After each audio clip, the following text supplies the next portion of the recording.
ಅಂತ ನಮ್ಮ ಶಾಸಕರು ನಮ್ಮ ನಾಯಕರು ನಮಸ್ಕರಿಸ್ತಾ ನಮ್ಮ ಕ್ಷೇತ್ರದ MOH ಮೆಡಿಕಲ್ ಆಫೀಸರ್ಗೂ ಕೂಡ ಸೇರಿದಾಗೆ ನಮ್ಮೆಲ್ಲ ಮುಖಂಡರು ತಿಳಿಸ್ತಾ ಇದ್ದೀನಿ.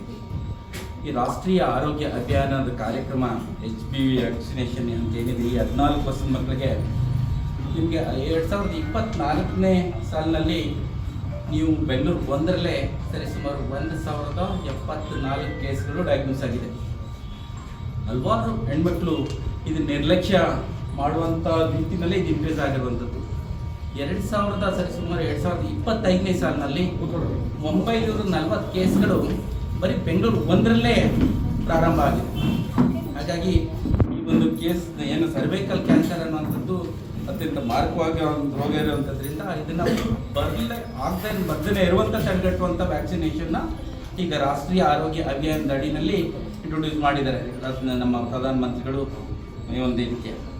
ಮತ್ತು ಈ ಒಂದು ಕಾರ್ಯಕ್ರಮ ಯಶಸ್ವಿಯಾಗಿ ಮಹಾಲಕ್ಷ್ಮಿ ಲೇಔಟ್ ವಿಧಾನಸಭಾ ಕ್ಷೇತ್ರದಲ್ಲಿ ಯಶಸ್ವಿಯಾಗಿ ನಡಿಬೇಕು ಅನ್ನುವಂಥ ಕಾರಣದಿಂದ ಇವತ್ತು ಸ್ವತಃ ಇವತ್ತು ಏನು ವಿಧಾನಸಭಾ ಅಧಿವೇಶನ ನಡೀತಾ ಇದ್ರು ಕೂಡ ಈ ಕಾರ್ಯಕ್ರಮದಲ್ಲಿ ಪಾಲ್ಗೊಳ್ಬೇಕು, ಒಂದು ಅವೇರ್ನೆಸ್ ಕ್ರಿಯೇಟ್ ಆಗಬೇಕು, ಮಹಾಲಕ್ಷ್ಮಿ ಲೇಔಟ್ ವಿಧಾನಸಭಾ ಕ್ಷೇತ್ರದಲ್ಲಿ ಅತ್ಯಂತ ಯಶಸ್ವಿಯಾಗಿ ಈ ಅಭಿಯಾನ ಆಗಬೇಕು ಅನ್ನುವಂಥ ಕಾರಣದಿಂದ ಸ್ವತಃ ಶಾಸಕರೇ ಈ ಒಂದು ಕಾರ್ಯಕ್ರಮದ ಅಧ್ಯಕ್ಷತೆಯನ್ನು ವಹಿಸಿದ್ದಾರೆ. ಆ ಕಾರಣದಿಂದ ಏನು ಈ ಮಹಾಲಕ್ಷ್ಮಿ ಲೇಔಟ್ ಈ ಮಾರಪ್ಪನಪಾಳ್ಯ ಆಗಬೇಕು, ನಂದಿನಿ ಲೇಔಟ್ ಆಗಬೇಕು, ಶಕ್ತಿ ಗಣಪತಿ ನಗರ ಆಗಬೇಕು, ಋಷಭಾವತಿ ನಗರ ಆಗಬೇಕು, ಹಾಗೆ ನಾಗ್ಪುರ ಕೂಡ ಆಗಬೇಕು. ಇದ್ರ ಜೊತೆಗೆ ನಮ್ಮ ಈ ಹೇಗೆ ಕಾರ್ಯಕ್ರಮಗಳು ಯಶಸ್ವಿಯಾಗಿ ಪ್ರಾರಂಭಿಸೋದು ಈಸಿ, ಖುಷಿನಲ್ಲಿ ಎಲ್ಲರೂ ಪ್ರಾರಂಭಿಸ್ತೀವಿ, ಅದನ್ನು ಲಾಜಿಕಲ್ ಎಂಡಿಗೆ ತಗೋಗುವಂಥದ್ದು ಕಷ್ಟ. ನಮ್ಮ 2022ರಲ್ಲಿ ಕ್ಷಯಮುಕ್ತ ಭಾರತ ಅನ್ನುವಂಥ ಒಂದು ಅಭಿಯಾನವನ್ನು ಸ್ಟಾರ್ಟ್ ಮಾಡಿದ್ರು. ಅವತ್ತು ಎಲ್ಲರೂ ಕೂಡ ಕೆಲವೊಂದು ಜಿಲ್ಲೆಗಳಲ್ಲಿ ಪ್ರಾರಂಭಿಸ್ತೀವಿ, ಅದು ಎಲ್ಲೂ ಕೂಡ ಕಂಟಿನ್ಯೂ ಮಾಡಲಿಲ್ಲ. ನಮ್ಮ ಮಹಾಲಕ್ಷ್ಮಿ ಲೇಔಟ್ ವಿಧಾನಸಭಾ ಕ್ಷೇತ್ರದಲ್ಲಿ ನಮ್ಮ ನಾಯಕರ ನೇತೃತ್ವದಲ್ಲಿ ಸ್ವತಃ ಅವರೇ ಖರ್ಚನ್ನು ಅದನ್ನು ಒದಗಿಸಿ ಯಶಸ್ವಿಯಾಗಿ ಕಾರ್ಯಕ್ರಮ ಅನುಷ್ಠಾನಗೊಳಿಸಿದ್ದಾರೆ.